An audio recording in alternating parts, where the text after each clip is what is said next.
Hey everyone, how's it going? Awesome. So we'll start in about 6 minutes so that everybody gets in and settled in. So in the meantime, if you want to talk, we are always here. Most of our Web3 team is here as well. So yeah.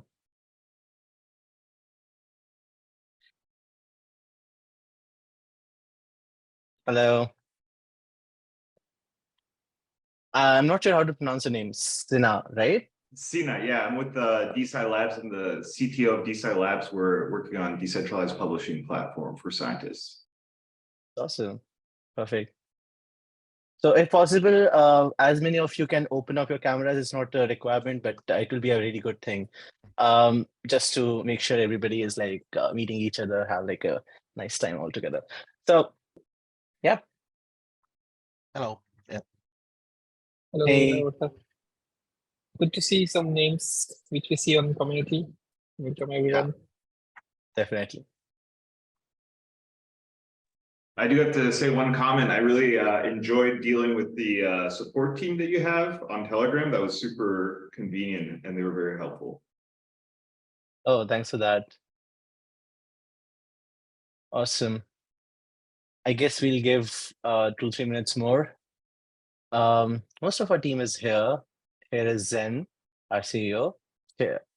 Chaitanya is here. Chai, our head of engineering. I'm Yash. I handle developer relations alongside Shahbaz over here. We have Everyone. multiple developers, the marketing team, everybody is here as well. So yeah. Oh, a lot of people have joined in. That's really awesome. Yeah, we are super excited to see that like our registration number has like peaked above 100, which is good even for the first community call. So there's still a lot to learn from community and looking forward to having multiple community calls in upcoming Definitely. months. But thanks everyone for showing.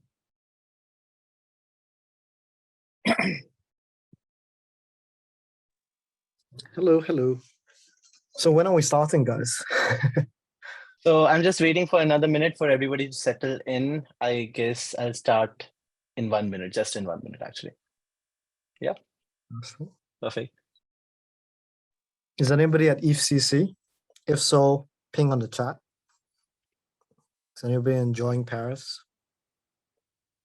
Tina says that heading in today. Fantastic. It's 250 side events. Hope to see you in one of them. 250, that's a lot. It's crazy, dude. Okay, awesome. Let's start. So in my clock, it's 6:34. So yeah, most of the people have settled in, and thanks a lot for joining on the first community call we have. And we're really excited to have it. Like we have been doing a lot of things in the past 1 year to help our community grow together with us and help you all better with all the different products we have. And this initiative came into being because of our awesome product team. They have rolled out so many different things, and our marketing team who helped us, the whole developer relations team in just organizing this thing. So really shout out to product team and marketing team for making this happen. And I'm so excited to welcome you all.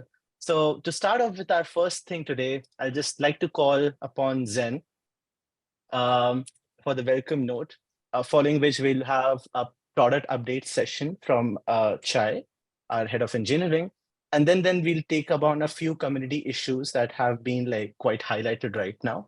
And after that, you all can go into different breakout rooms with a few of our members, and we can discuss about the different questions you have so that we can expedite that thing and help you all with all the different things you have been facing with Web3 till now. So with that, I would like to give the mic to Zhen. Zhen would like to take this forward. Yeah, hey guys, can y'all see me or is it weird? We can see you. You can see. Okay. Yeah. Fantastic. Okay. Hey guys, thanks so much for joining. Really gonna make this fast. Yeah, this is our first community call, and I think this has really, as Yash has mentioned, spun out of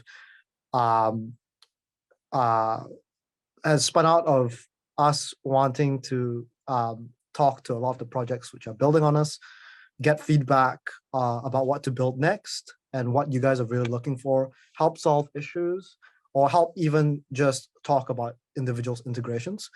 We aren't exactly, we had a lot of people asking us to kind of do this, which is why we started off the initiative. But we don't know what it's going to turn into. We might have it like, we might start presenting perhaps different integrations and different ways that people have used Web3Auth, or even different solutions which work very well with Web3Auth. It may be a little bit more focused on these different aspects, but for today,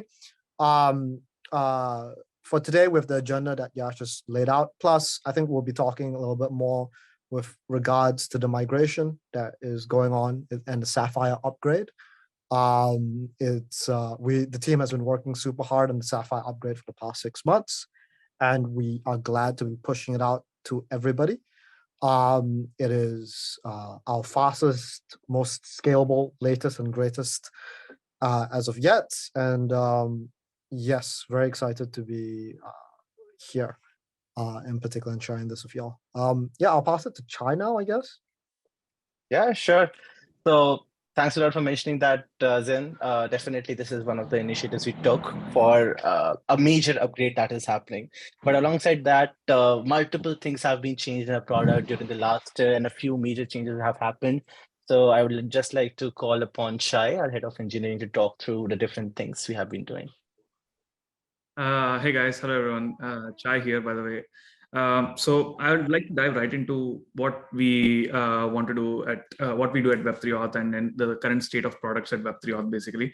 Okay, so and the different product offerings which we have. Okay, so as you can see in the diagram here, at Web3Auth, basically you can use any of the social logins or any login which is OAuth 2 compatible. Okay, the typical user flow would look like a user will trigger a login, you would log in with your social login, and then you get an ID token back from the OAuth login, and then you submit that ID token to the Web3Auth auth network for validation. The auth providers, so the auth network nodes validate the ID token and then give back the private key shares.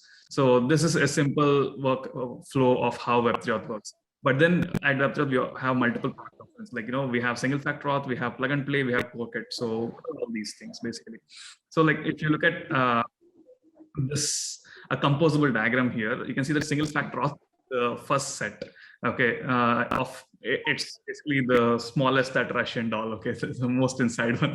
So you log in with your OAuth share basically here, and you just use that as your final private key here. Okay, so next on, we built Toolkit on top of this to enable multi-factor authentication. So so the idea here was that basically instead of having just one OAuth share, you can split your final private key across a multitude of across your basically. You can have a backup share, device share, or login share, and then you can use m mod of n of these shares to your final key. So that way you get some extra benefits in terms of self-custody as well as ownership and a lot more benefits. And now at this point, a lot of people asked us, this management of all of this MFA settings and all is a bit harder for us. Okay, we're a small project, so they wanted something which is pre-built for them. Okay, so they wanted something plug and play.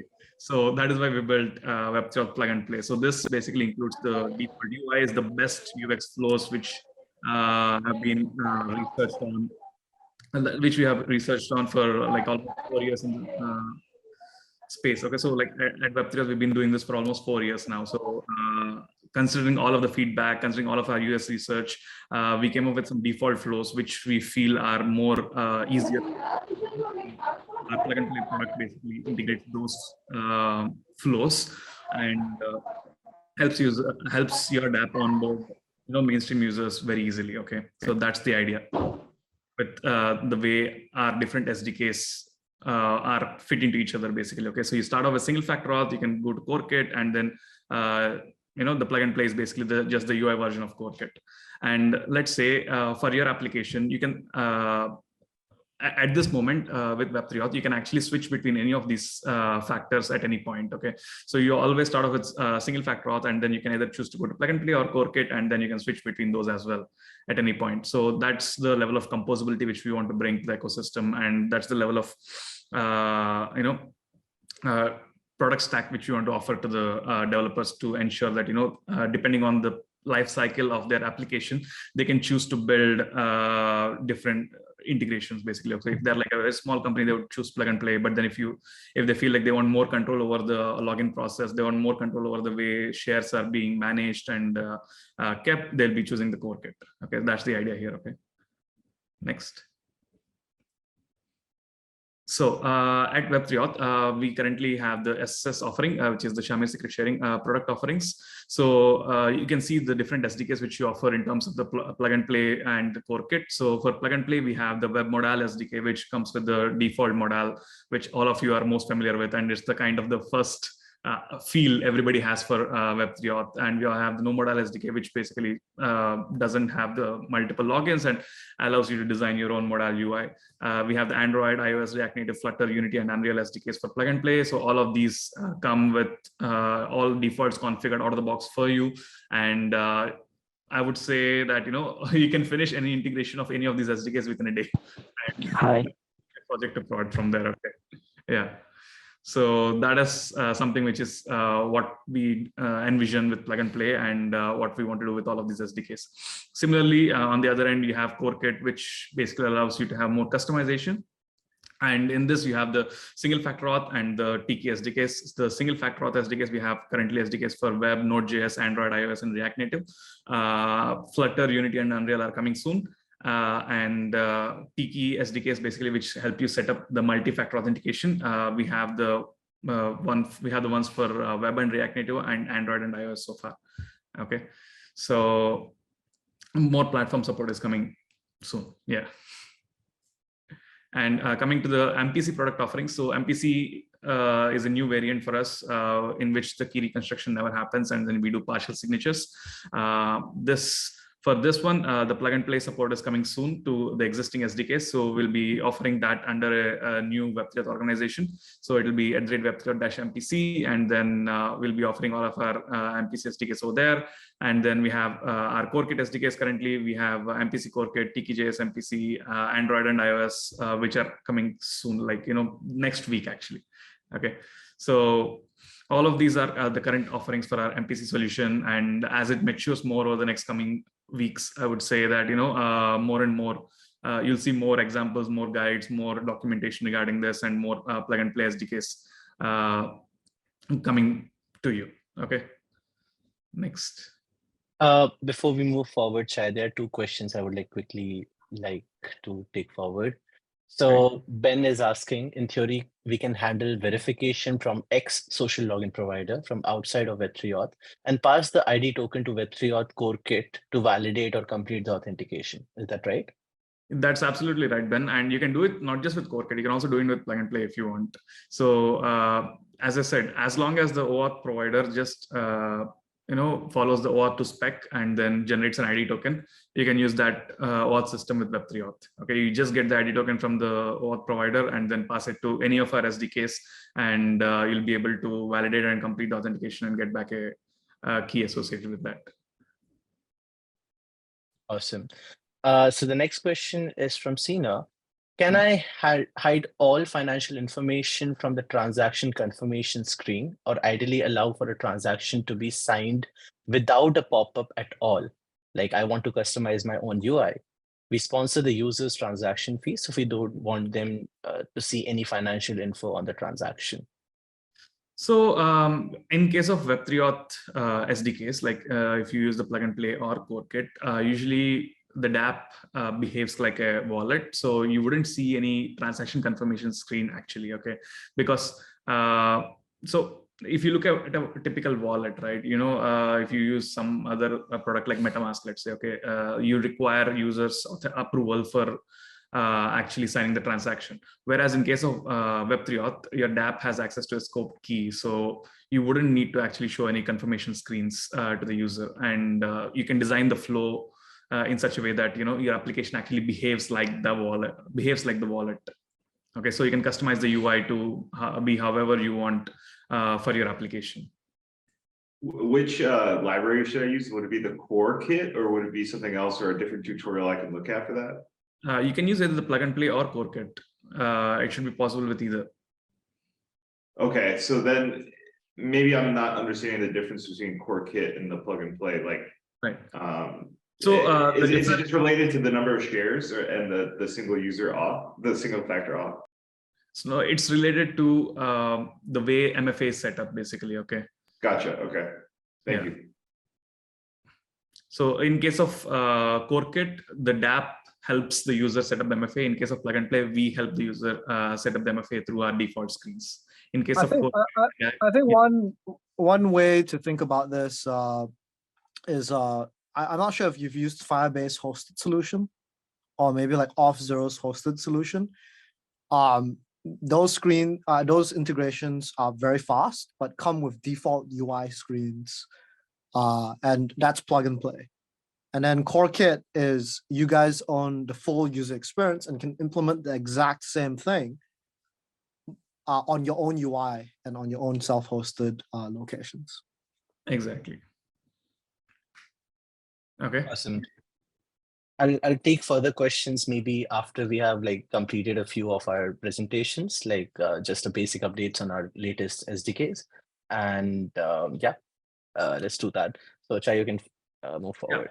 Yeah. So we would like to, at this point, I would like to talk about some of the recent updates which we have brought with the latest versions of Web3Auth Web SDKs. Okay, so with the Web3Auth Plug and Play V6 Web SDK, we brought in like 40% reduction in our SDK sizes. So we've been working really hard to ensure that you get the best possible and optimal performance with Web3Auth. So we actually optimized a lot of crypto libraries which we used. We looked at all of the dependencies and had a real think about them, whether we need it or not, or whether something is being duplicated or not. And we also looked at all of the crypto libraries, and we actually rewrote EC crypto as well in order to ensure that you get that extra 40% reduction and it works on a browser without requiring any polyfills, basically. So that would help you reduce your app size, basically. Okay, so in case of the new V6 SDKs, you don't actually need to polyfill any of the Node.js libraries, Node.js built-in modules. So that would help you reduce your app size.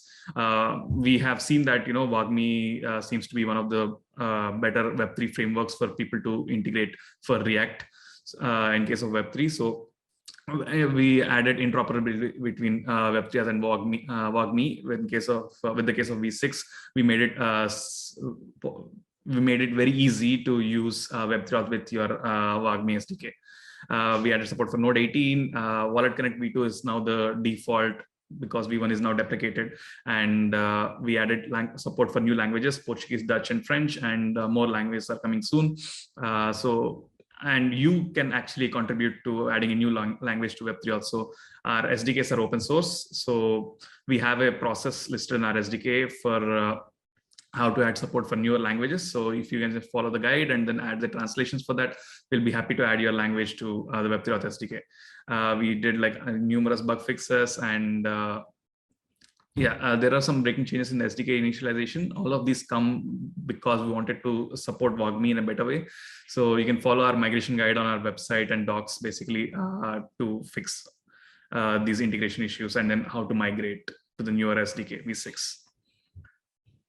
Next, so what's coming next? Okay, so we are also in the plans already for releasing Web3Auth V7. So this SDK will be releasing next week along with the Sapphire network support. So Zhen was talking to you all regarding the new Sapphire network which is being launched. So this will be our globally distributed, highly scalable and highly and horizontally scalable and highly available network which we are coming out with. And this plug and play, the V7 SDK will be integrating support for the Sapphire network, and it will become the new default. Okay, so Next.js redirection fixes, multiple bug fixes. We'll be using new domains for the key reconstructions, and our new redirect service will be, the authentication service will be much faster. We have cut down around 40% of the size of our authentication service, so that you'll have much faster performance and faster load times for everywhere.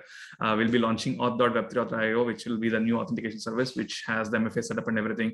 There is no migration required for the new SDK users, and you'll get seamless experience across our older and newer SDKs. That's this will be a point considering one more step which we're going to talk about in the next slide. Yes, yeah. It's okay. We also released Unity 1.3 version. So this has multiple bug fixes for Android and iOS platforms, and new docs regarding this are being released this week. So ideally, if anybody is using Unity 1.2, I would strongly recommend them to upgrade to 1.3 due to the just sheer number of fixes which were released, and the faster performance which is enabled because of this. Okay. For the Web3Auth plug and play, React Native has been one of our most used SDKs in case of plug and play. So we added session management, we added native secure store, we added multiple other improvements to this, and we actually made our plug and play React Native SDK pure JavaScript.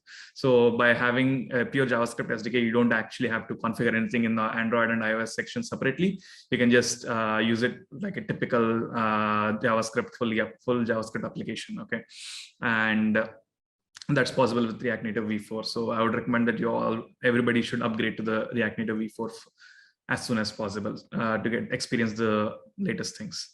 And similarly, we released newly the Web3Auth Core Kit SFA React Native.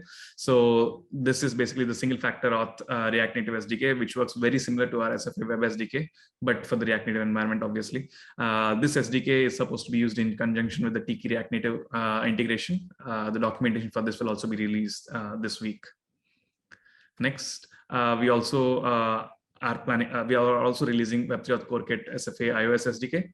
So single factor auth iOS SDK is also released to complete the stack of the SFA SDKs. So at the beginning of the slide, I showed you that we have the iOS SDK for single factor auth also ready. So this completes our stack, and the documentation is also released for this integration.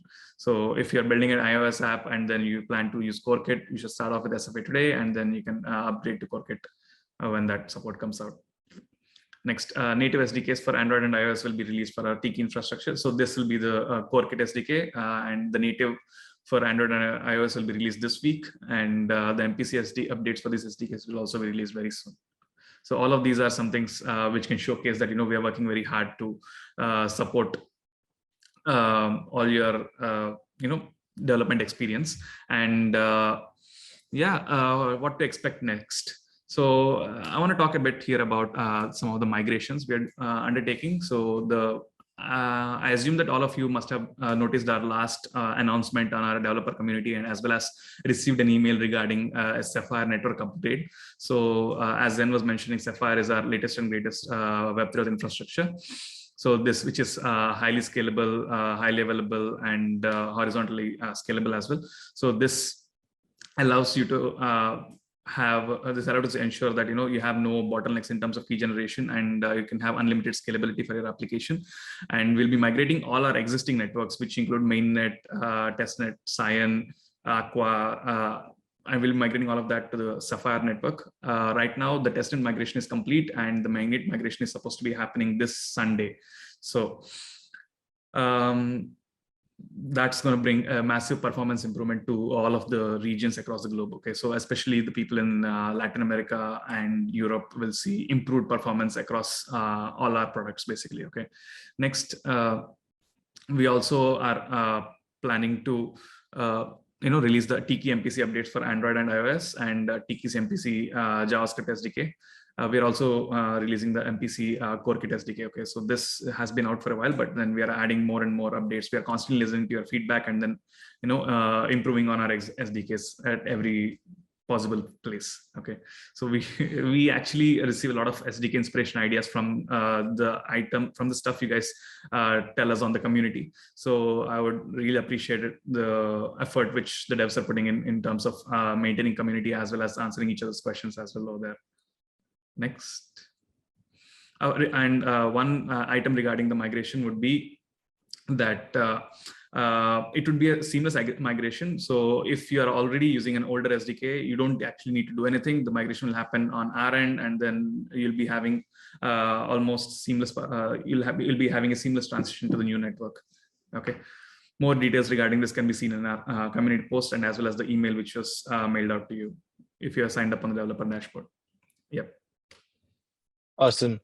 So before we move forward with a few of the community issues that are common and we like to address that right now, I would like to address a couple of questions. So Oscar is asking, I see that if a user signs up with email and passwordless, then using the Google Auth, they're using the same email, they have a different wallet address. So I just want to quickly take this. So Oscar, this is because both of them have different verifiers. If you look at the Web3 Auth stack, each and every social login is tagged to a particular verifier that we actually host on our auth network. So that verifier is the reason you might be getting a different private key. So we'll talk about this. This is one of the issues we'll be going to talk about in the community issues section. So we'll talk more about this. What are the different cases when you get different private keys as well? So to elaborate on this. The next question is, can the Web3 floating button be customized? I think if you are referring to the floating button, you are referring to the Taurus plugin or Wallet UI plugin from Web3 Auth. And there are a few customization options available inside of that, how you can even hide it. You can just change the position of the button and everything. That is all documented out there. We can take this question further during the breakout sessions, and I'll show you exactly how it is done. So that is that. Cool. I guess that was all. There's one more question. Are you releasing an MPC white paper? Zhen, would you like to take upon this? You mentioned a few things. Hey there. So our MPC implementations there are a couple of things on our documentation which go in depth into how MPC is integrated into our system, as well as the overall architecture of the MPC for specific schemes in which, and maybe Yash, you can share a link of that in the chat. I'm on my mobile. If you, and also additionally on top of that, for the specific schemes that we implement, it's DKLS 19 for those of you which know the implementation that the particular scheme, and it's Frost for E25519. We also have a couple of DKG implementations. The one that we use in particular is AVSS by Anakit Kate. Yeah. In particular, I'll just also address the next question, which is having a shard, the private key on your MPC infrastructure means custodial risk. So in particular, with the definition of self-custody being first off two things. Only the user can access the public private keeper. And then the second thing being censorship resistance and denial of service resistance for that particular user. Based on these two definitions, Web3 Auth actually has legal opinions and has sought regulatory advice in US, Singapore, Europe, as well as Korean regions that applications built on Web3 Auth are self-custodial in particular. And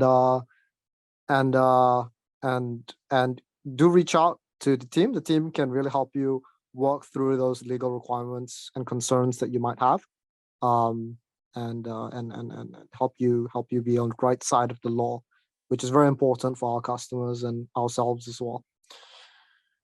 Last question, but not least, by Sina is version 6 out? When is version 7 released? Is Sapphire upgrade done?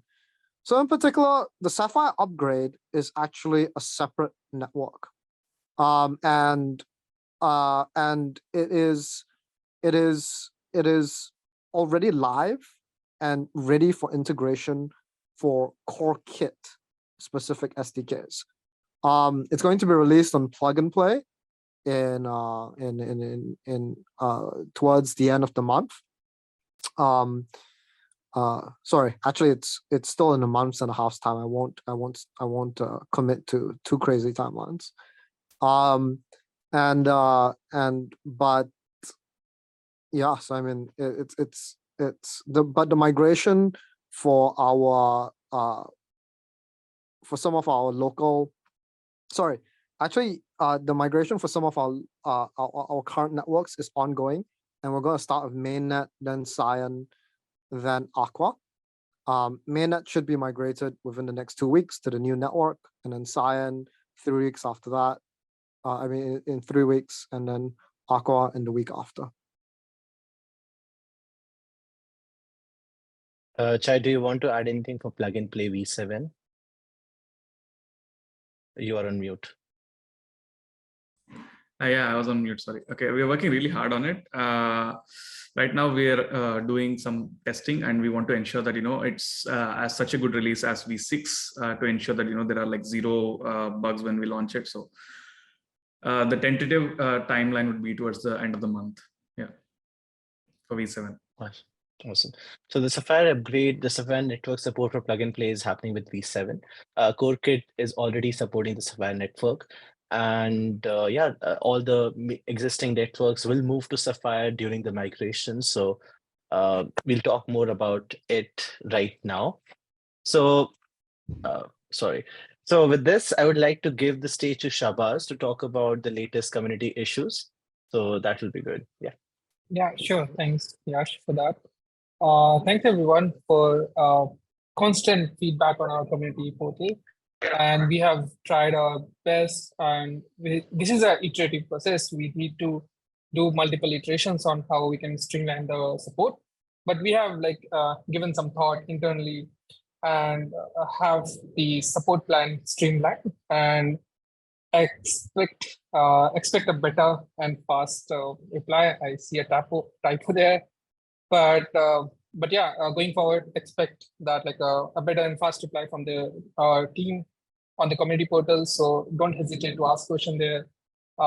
Whenever you're asking, try to give as much info you can on the topic you're creating. So that really helps us.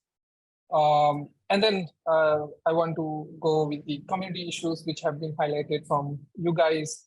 One is how do we convert the PIM file for custom JWTs to JWKs? Previously, we have it in a community topic, but it was not part of the documentation. Also, there was some edge cases on custom JWT, how to create that verifiers for your own, JWT.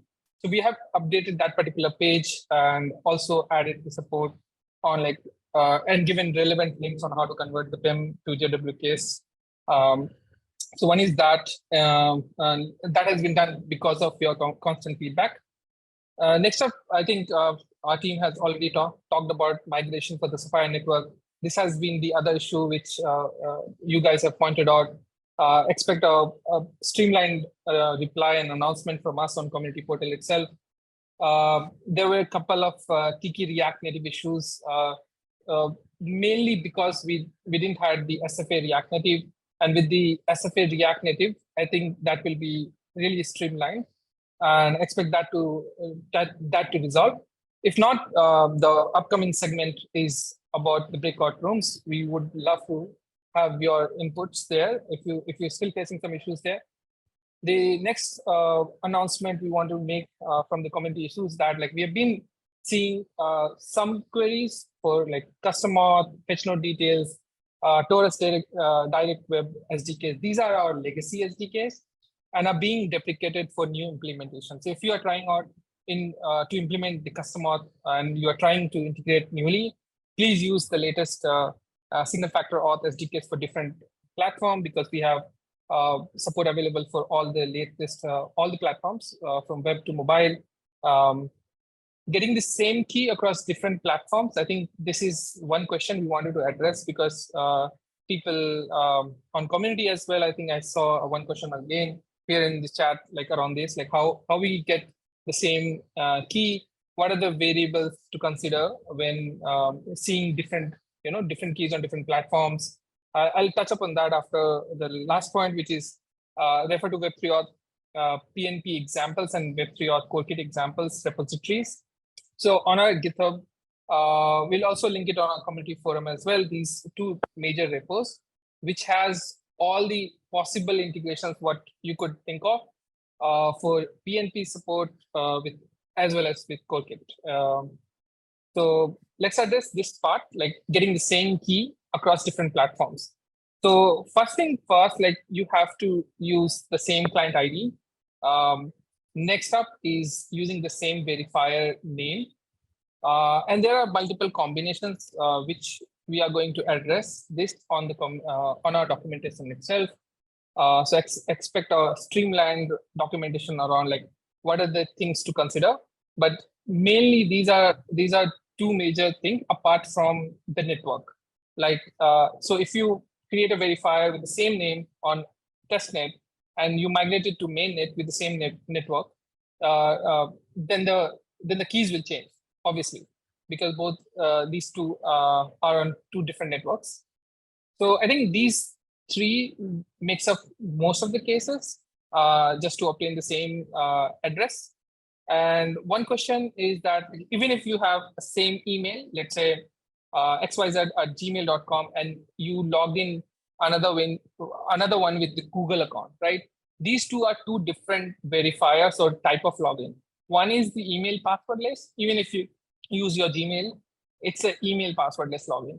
The other one is Google login. So that is why the keys are different. If you are to use that, and if you want to use this feature like email passwordless and Google, we still have one solution so that you, regardless of whichever social login you use, your users will end up getting the same address, which is done through aggregate verifiers. So that is also documented pretty well. We have multiple examples around that, like how to do the aggregate verifiers and get the same address if your user is using the same email across your social providers. So most of the things are on high level I touched up, but if you are facing these questions, these issues, in the breakout room, which is the next segment, where we'll have, I think, 4 or 5. Yash will tell more on that. So join that breakout rooms, and if you have similar questions on these, or if you have other questions which you want to address or bring to our attention, feel free to bring that up in the breakout rooms. So yeah, over to you, Yash. Awesome. So I'll be quickly creating some breakout rooms. There are a few questions regarding migrations and also a few SDK specific things. So we'll be creating multiple breakout rooms because it will be difficult for all of us over here to just go through all the questions at once. So if you have specific questions about plug and play and CodeKit mobile SDKs, you can join the breakout room 1. Shahbaz is there to help you all. Plug and play web integration questions. Our senior engineer Archit is here to help you out with that. CodeKit integration questions. I'll be there in breakout room 3 to help you with that. 4th will be the Web3Auth infra updates and questions. So mostly Chai and Zhen will be there to help you. And there will be general discussions. So our business team will be present in the breakout room 5 as well. So I will be quickly creating these. Let me just stop sharing so I can create that. Okay.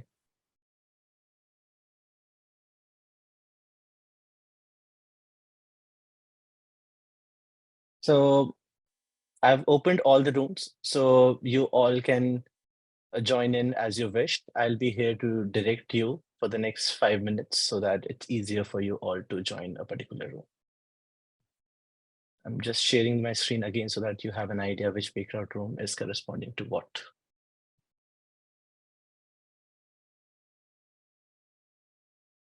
Let me know if you have any troubles joining in.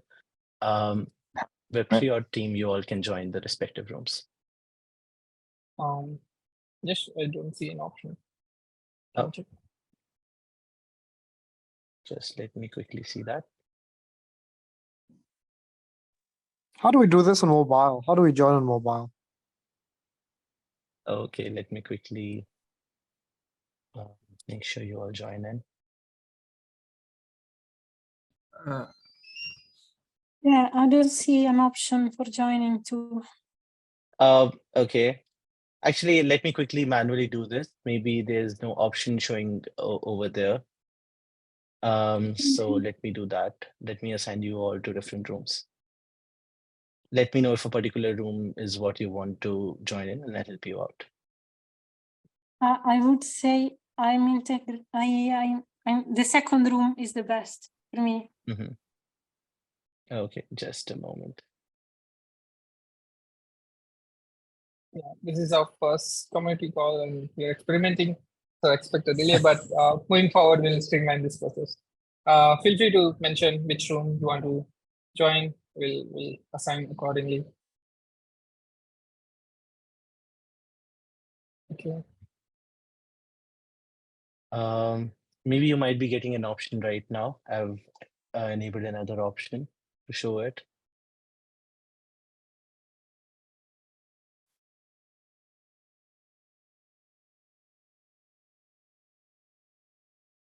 No, not yet.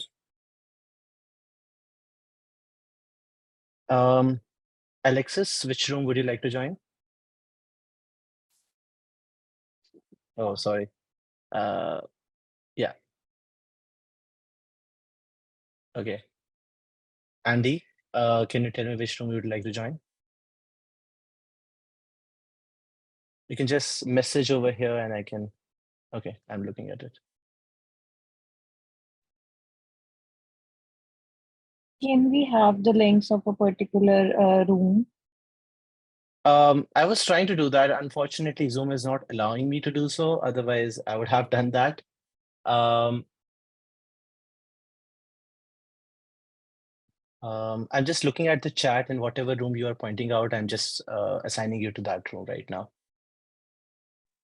Hello, I'm back because it doesn't seem like people are joining the rooms.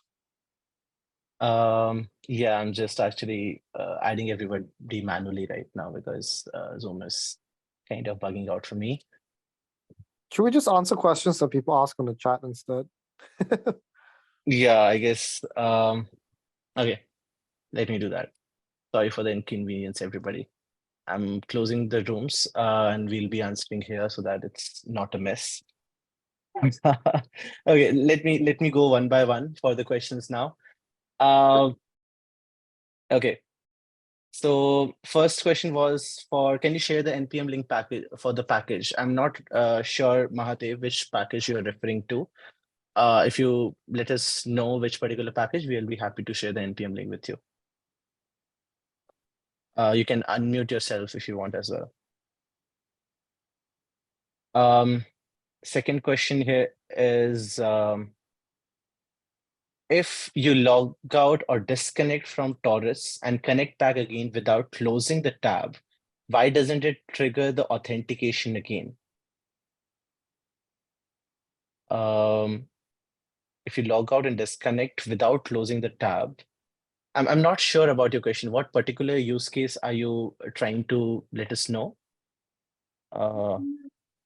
Okay. Yeah, we can hear you. Are we together? Can you hear me? Yeah, we can hear you. Okay. I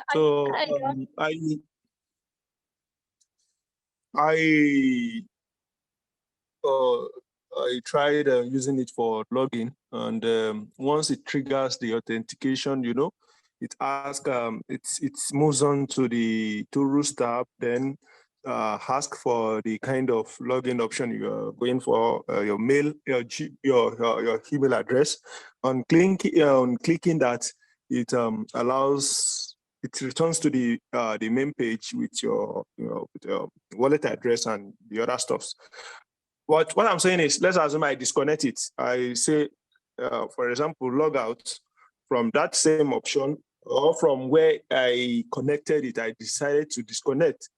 The next time you are clicking on login or connect again, instead of triggering all of the process, there is a possibility of you leaving your PC and trying to attend to something. You decide to log out and you are trying to attend to something else, and someone gets to and try to log in again without, I'm just thinking that way.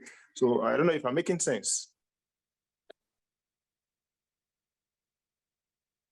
Archit, would you like to take that question? Sorry, I joined. I got kicked out of the room and I joined very late. No worries, no worries. Okay, so as I understand your question, basically, so what is happening with you is you are closing the tab without logging out, and you are logging in and you are opening the tab once again, and it is showing you as logged in. It is not showing you as like to log in again. It's not showing that tab like option, right? It's already connected, right?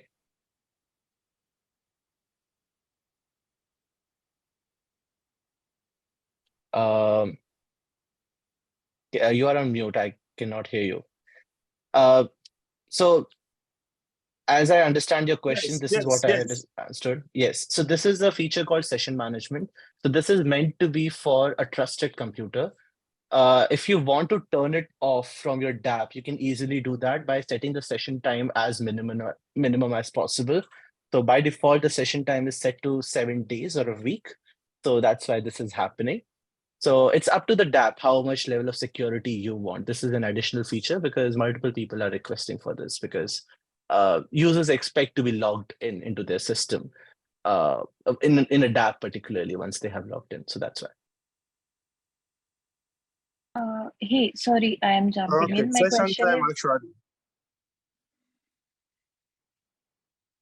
yes, sorry, my question is somewhat similar. That's why I jumped in. Can I right away shoot my question? Yeah, please do. Yeah, so my question is, like in my case, I have a session for my dApp, but when it's accidentally closed or somehow my system shut down or any of XYZ reasons, when the tab is closed and then again I logged in, what happens is my session is disconnected due to the tab closed, but my wallet remains connected. And then it gives me the error that wallet already connected. So is it the same solution I have to, like, how will it manage that in case of instant shutdown of the system or closing of tab? I need to log out the user from the wallet itself. But that's not happening. You can simply listen to window.on before unload event and then call web3.logout in that, okay? But in that case, I have to manage all the unknown reasons. If there might be some unknown reason, let's say power off or battery down, anything, then how will these things be managed? We don't know the state to your application. So Exactly. on our side, all we can do is relay events on our wallet and our SDK, which the user is doing such that you can react to those events. We have no control on what happens on your application.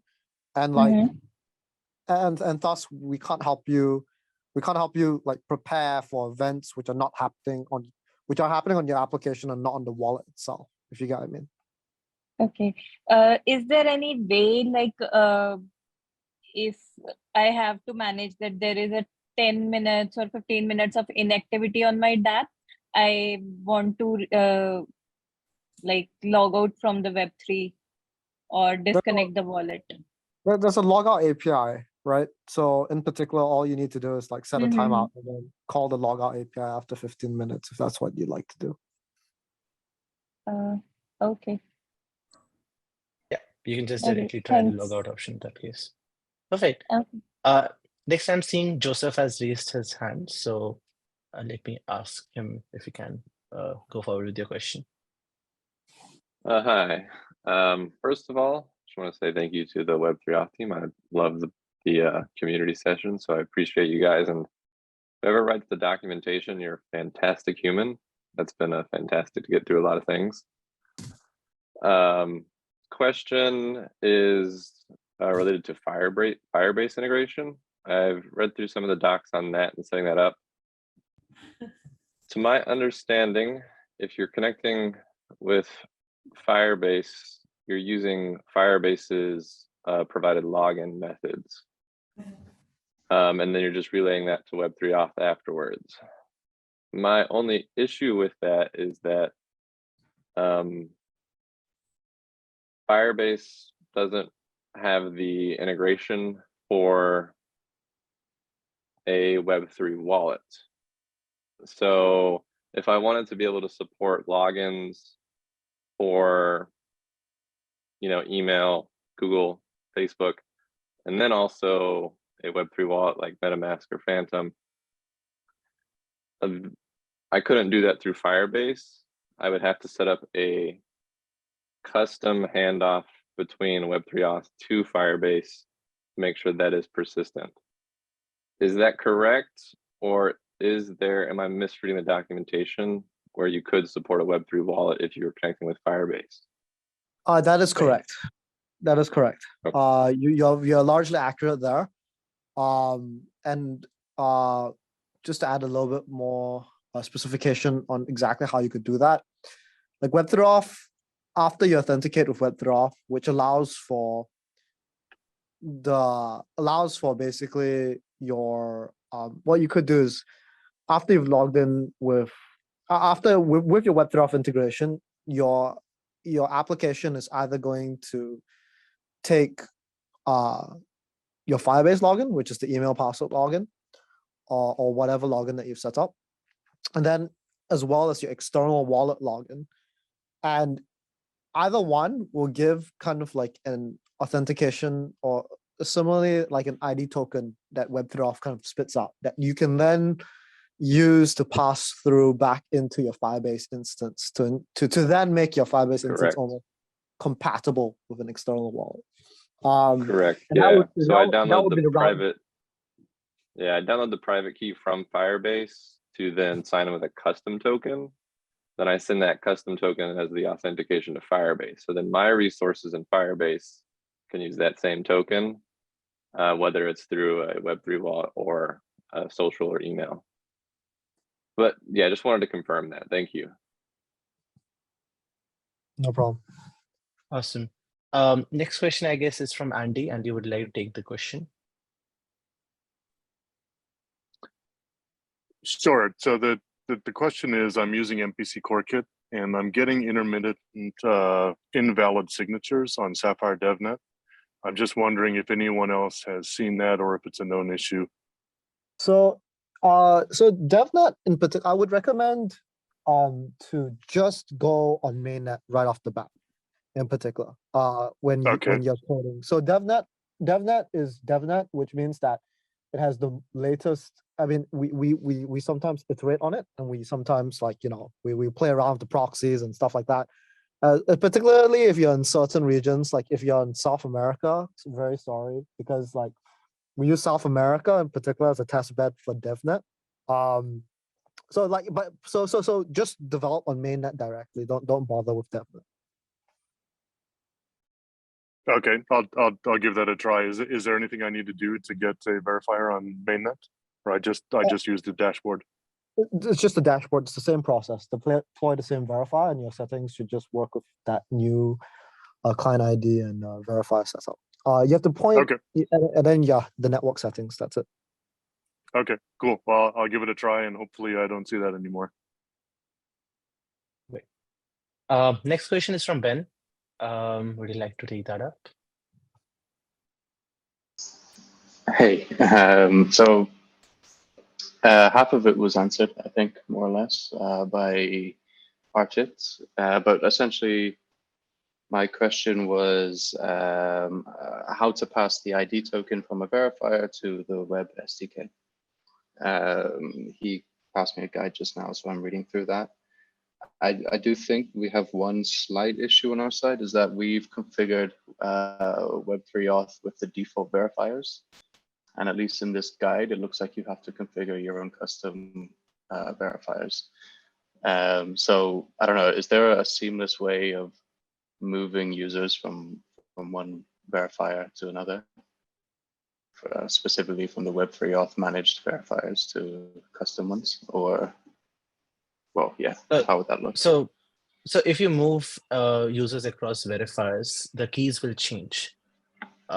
So that is one of the things you have to like make sure of. You cannot directly move any user from the Web3 Auth verifier to your own custom verifier. You have to onboard somebody in a custom verifier itself.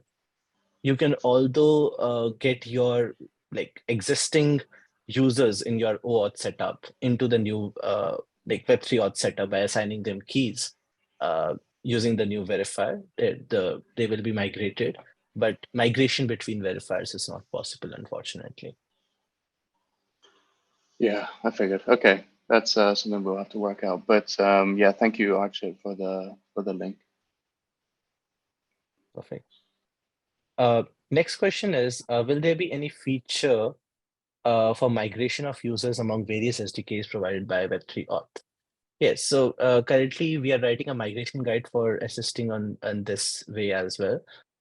Particularly if you want to migrate from plug-and-play products to core kit products, you can use multiple flags that are available in the SDKs. For plug-and-play SDKs, they have a flag called use core kit key, which helps you get the key from the core kit SDKs so that in the future it's constant. For our single factor auth SDKs, there's a flag called use plug and play PNP key that helps you with the same way, giving you the plug and play key. With TK, it's more of a manual process. You have to use another sub key package. We have actually added that in one of our community posts. Maybe Shahbaz, if you can help reply that question with that particular community post, that can actually answer this question. Yeah, sure. Let me. Perfect. Thank you. I guess next question, let me go through. If you have any questions, you can raise your hand as well. Feel free to raise your hand so I can just take up your question. There are two Yeah. questions with regards to importing keys. I've seen two of them, so I'll just address both of them.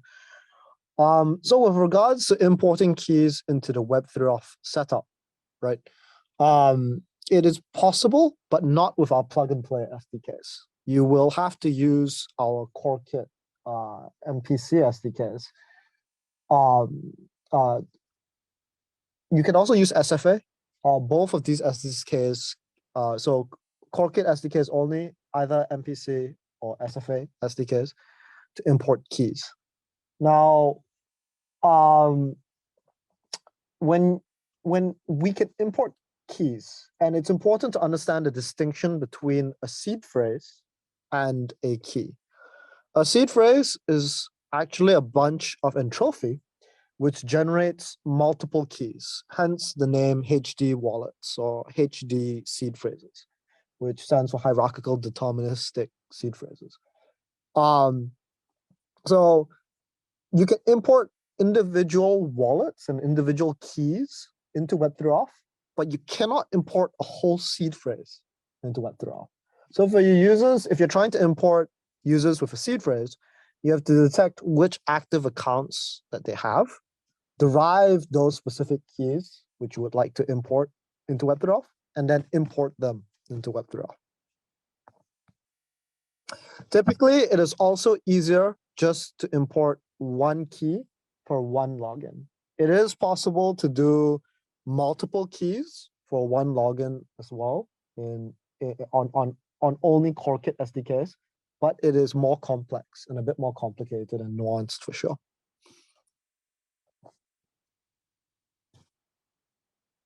Awesome. Next question is from Baltasar. Would you like to take your question?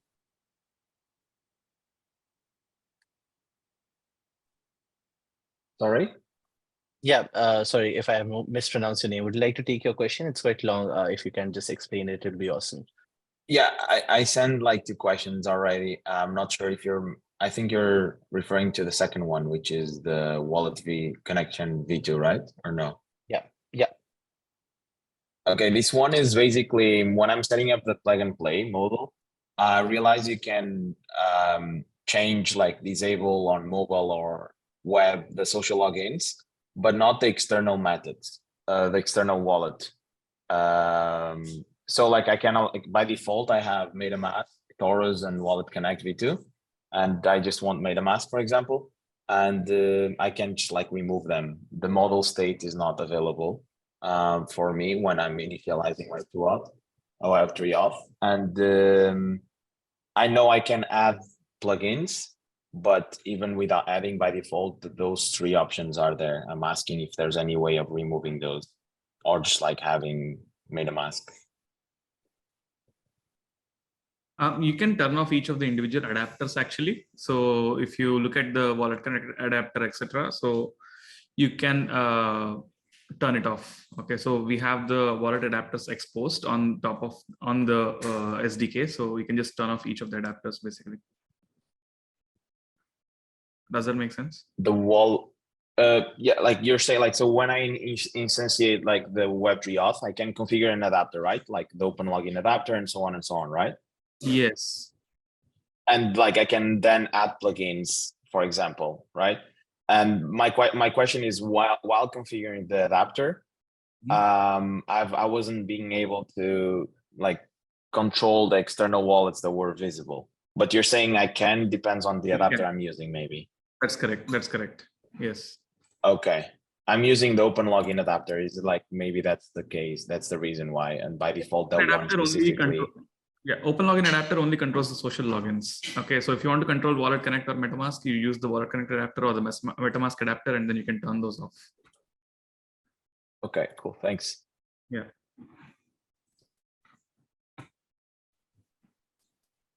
Okay. Next question, I guess, is from Pedro. Would you like to take that up?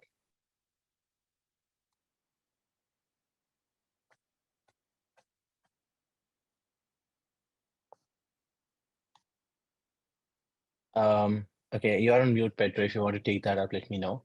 Otherwise, I'll move forward. Kevin, you have a question as well, I see.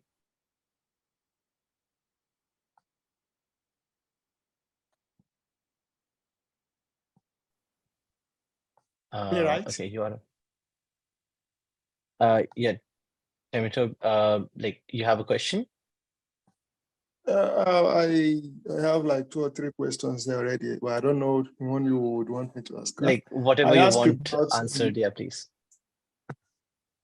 Yes, I ask that about using the funds in the wallet assigned, the wallet address assigned, and how secure it is, how secure it is. So that was the other question, and the other one is on the checkout page. Let's say, for example, trying to implement, is there an opportunity for that using the Web3 authentication, like connecting it to a checkout page? Okay, first question was like, how is the wallet address assigned and how like secure it is, right? Yes. Okay. So for this, you can actually look at our documentation, our infrastructure documentation. So basically, whenever somebody does log in, as we mentioned, there's something called a verifier. So that verifier takes some kind of a unique identification from your OAuth. So that particular unique identification is used across our node network after verifying your ID token received from the OAuth. Each and every node generates a key irrespective of other nodes. And those keys are kind of aggregated in the front end to give you our final key. And other shares are added on top of that as well. So just look into it. I just made a very crude explanation over here. There are multiple documentations we have written for actually explaining this better. So that is that. I'm not sure about your second question. I got a bit confused in between. Can you repeat that, please? No, there are products that offers login authentication and also offer checkouts functionality. Yeah, like if you're buying a digital, let's say for example, a DApp for digital collectibles, and you are about to buy certain digital, let's say an NFT, for example. So there are products that combines both authentication and the checkout page. So I'm asking if something like that is available with the Web3 authentication, like you offer checkout page to that is well connected with the already used login authentication.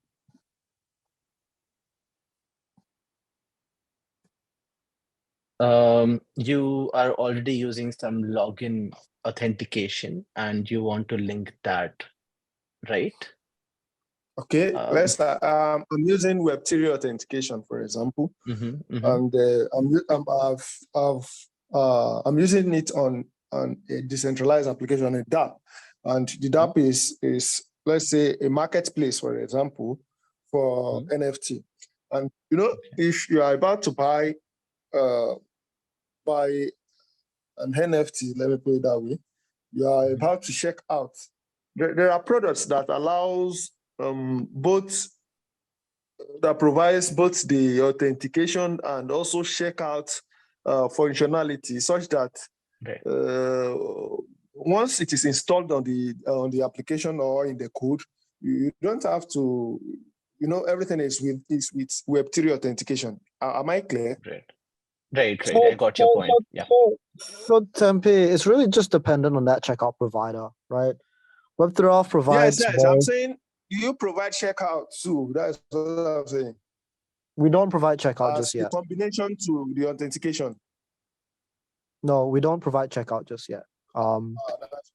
That's a feature that's coming up soon in our wallet as a service, but it's not live just yet. You can look forward to that maybe next month, actually. I hope to see that. Yep. We're working on it. We'll get it to you soon. Okay.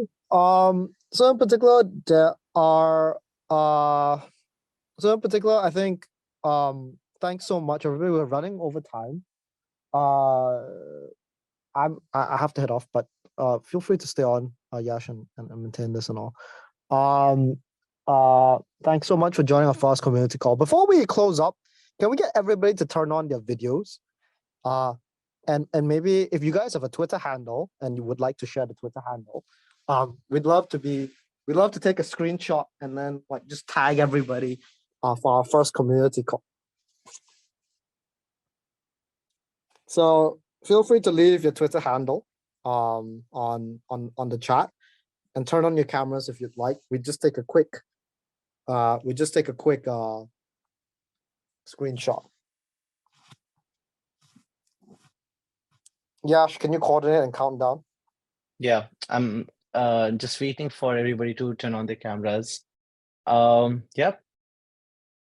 So just 1 minute and I'll just take a screenshot afterwards. That will be really awesome if you can do it. So let's do a W if you all can. The W will be really awesome. Okay.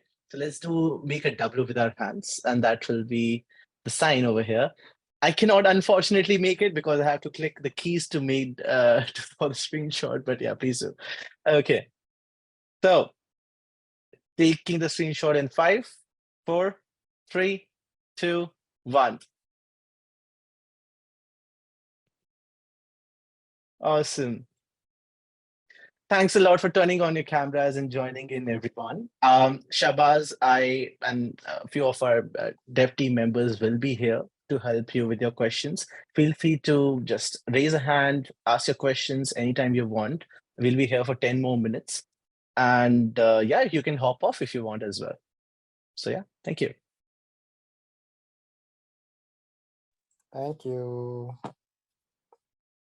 Awesome. I see, Nita, you have a question. Would like to just take it up? Yeah, my question is, I have a website, and in future we will be planning to launch our mobile applications, both of iOS type and Android type. So what is recommended? Is it plug and play or Cookit? Is there any specific which is recommended? Right. So our recommendation will be if you are like lacking on developer power, like manpower, you can move forward with that plug and play solution. If you are looking forward to go into a deeper integration later on, you can use that key, the flag called use CoreKit key, so that if you want to migrate to CoreKit, it will be a seamless way for you. Okay. Okay. So if you have currently we are using plug and play kit, and if is it be possible, like currently we have users onboarded on my application, so will it be easy to migrate those users to CoreKit like with the same verifier, or I need to switch those also? Yeah, with the same verifier, if you have a custom authentication set up in plug and play, you can easily move them to CoreKit. Just make sure if Okay. the keys are not same, there might be some Okay. edge cases. So just open up Okay. an issue on community portal and we'll help you out to get the same keys. Okay. Okay. Great. And in plug and play, there is no option for me to check which for my users which wallet address, at least their public key is assigned to them to a specific email address. So you want to pre-check what address is assigned to a user? Yes. Okay, that is a feature in making right now. We'll be releasing it very Okay. soon. Yeah. Also It for plug and play. for all our products basically. Okay. Okay. That's great. Right. So yeah, apart from that, if you want to check just like that, you can just log in using 2-3 accounts and check if you're getting the same key. So that can be an internal brute forced way to check it. Okay. Okay. Also, like I had a question. Like also, when I log in my Taurus, like currently I am on Polygon Mumbai network. It's not actually mainnet. But like even if I logged in with same email ID on Taurus, my wallet address generated there is different. But Okay. Web3, yeah, those two wallet addresses are different, which makes me a confusion, like where I can see the exactly what wallet address is assigned to my address. For example, I have logged in my DApp using Neeraj Chaudhary email, and with the same email, I logged into Taurus wallet, and there the public address is different. Yes. So it is meant to be different, to be honest, Okay. because Taurus Wallet is just another application using Web3 Auth, if you see it that way. Every single application using Web3 Auth gets a different key based on their client ID, verifier, and their network. Okay. So yeah, it is meant to be different. That's why. Otherwise, if you use your same client ID, network, and verifier, you will get the same key across all different integrations, whatever you do. Okay. Client ID, verifier, and network. Network. Yes. Okay. Thanks a Perfect. lot. It was a great call and really helpful. Thank you. Thank you. Anyone else? Do you have any questions? Hi, Yash. So yeah, I have one question. So like I have been using SFA single factor authentication node SDK basically. So like there would like I do have a suggestion, like basically there will be if there is a feature, let's say we are generating like key basically or a share from backend, and we are passing it to the front end basically. So there, if there is a feature, if you can encrypt that, like from the SDK itself, you can encrypt it, and in the front end side we will have some description encryption basically. So that will be by default provided by you guys. Then that will be great, like if it is possible. Okay, so basically you can use, so what is it doing, right? You want to pass over the private key from the backend to the front end, particularly in this case, right? I would rather recommend you to directly use one of our single factor auth like React Native or Android, whatever is your platform, or like web, directly that SDK, and just use the same ID token in both places, right? This way, in a secure way, you are getting the private key in your backend as well as in the front end, rather than transferring it as such. If you want to transfer it, you can manually encrypt it. But yeah, that was my suggestion. Chai, would you like to add anything particularly? Nothing to add. Okay. Does this answer your question, Pradeep? So there is like React Native. There is a React Native SDK available for SFA. Is that Yes, so we have just released a React Native SFA SDK. So that is available and you can directly use it. We'll be documenting it by this week as well. okay? Thanks. Yes, that's all. Yeah, thanks. Yeah, perfect. Anyone else? Do you have any questions?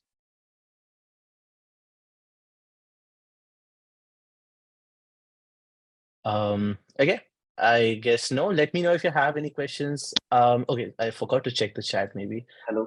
Mahadev, you just unmuted yourself. Yeah, please Yeah. go on.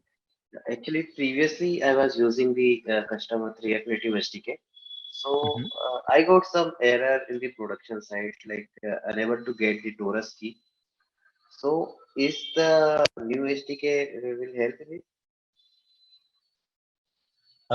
Okay, yeah, the same a single factor auth React Native SDK will help in this case. The custom auth faced some problems with the latest version of React Native, and that's why we have released this. Expect it to be documented within this week. We'll help you out with that. So yeah. So I am able to get the Taurus key with the new SDK. Exactly. Okay. For as I remember, I tried to support you in the community portal as well. Node SDK was being used. You are facing some problems. I was not able to replicate that, but we can leave it for now since single factor or React Native is released. I'll make sure it is ready for you to be used within this week. Okay, I will use it. Yeah, awesome. Okay. Actually, we are having some issue in the production side, so that's why it is we have to resolve it as soon as possible. So yeah, I totally get your point. It just happened unexpectedly for us as well. But yeah, we quickly turned it out another SDK to just help out with that particular problem. Okay.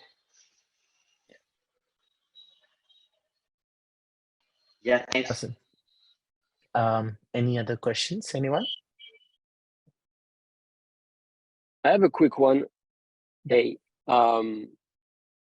basically when I don't know if it's just me or so that's what I'm asking, like when basically we log in with social login using Google, basically everything works, but the loading page is basically taking, I would say, between 3 and 4 seconds before the connection is happening. So I was just wondering if that was just me, or if there a way to kind of accelerate that process to make the user experience really smooth and kind of feel like instant instead of waiting those 3-4 seconds. That makes it a little bit heavy overall. Which network are you on? Polygon V6. No. I'm talking about Web3 Auth network. The version 6 model. Yeah, plug and play. Right. That is our SDK. Inside of the SDK, there's a field called Web3 Auth network, which you have to fill in. So yeah, just wanted to know that inside of your SDK configuration, there might be a client ID you have generated. There might be a network for that. So yeah. You're asking, sorry, can you repeat? So when you generate a client ID on the Web3 Auth dashboard, you generate it on a particular network, maybe a test net, maybe mainnet, something like that, right? Okay. So just wanted to know that network, because that network depends, like based on that network, your latency and everything depends.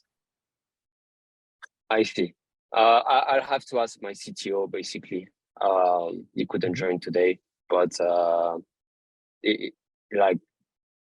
does it feel right? 3-4 seconds? Yeah, you can just feel free to open up a community issue around this. So I'll tell you what might be happening. So if you might be using our older testnet, so there were a few migrations going on. Because of that, it was a bit slow and in a few places for a bit. And also if the geographical latency might be causing these issues. So like our plug and play SDKs will be having Sapphire network integrations in the couple of weeks mostly, and you can just use any of our Sapphire networks to get really fast speeds across all geographical locations. Okay. Yeah. Thank you. Awesome. Anything else anybody would like to discuss? Yeah, I do have one quick question too. Right now we are using the Cyan network, and I understand that network is from the US, and you mentioned that I believe it was next week Sapphire is going to be available, right? Yes. And it's more of a global network. Yes. would there So be any issues in changing the network if we are already using Cyan? So are your users already in production? Yes, let's say yes. So yes, the keys will change if you change the network. So what I would recommend you is like if you can wait like around 1.5 months, we'll have the migration for Cyan as well. Chai, do we have some kind of a timeline for Cyan migration? It should happen 1 week after the mainnet migration, which is supposed to happen this weekend. So expect that to happen around first week of August, maybe. Right. Okay. So just after the first week of August, you will see all of your users will be migrated to Sapphire automatically. You don't have to do anything. Internally, it will be migrated. So the speeds will be much faster globally. And also after that, if you upgrade your SDKs, you'll be using the newer gRPC methods, which should also result in faster login times. Okay. Yes, we already updated to the latest SDK, I believe like 2 or 3 days ago. So in that sense, it's definitely better. Yeah. I was just wondering for that, but we'll wait for the migration. I'm just wondering if we will be notified of that, or it will be done automatically. We'll be notifying everybody on the community portal about all our migrations. But you don't have to like do anything from your side. It will be done automatically from our side. Just that So we will notify. not even changing the verifier. No, nothing. Oh, okay. Yeah, that's convenient. Great.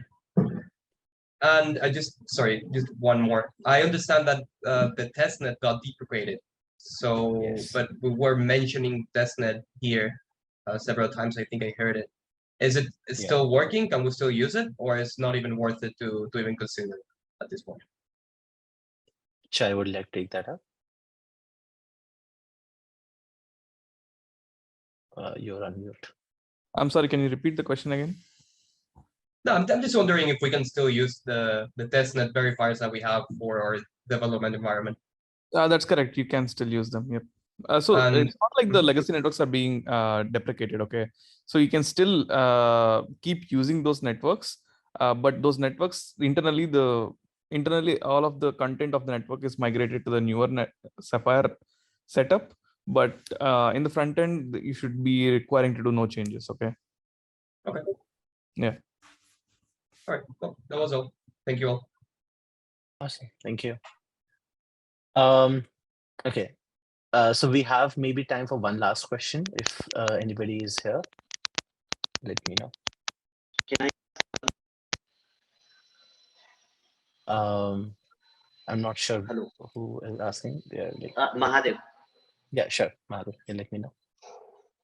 Actually, one more question. I am able to get the key in the website, and also able to get the key in the Android side in the React Native. And I'm applying some redirect. For that, I am able to get the key in the iOS side, but the test env. Only the production env it is having issue.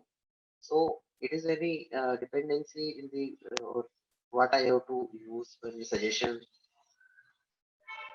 Yeah, that issue should be gone with React Native. We'll test it, and so I just particularly need to test your particular use case before actually perfectly commenting here. So let's go to the community portal. I'll be very active on your issue and let you know. Okay. Okay.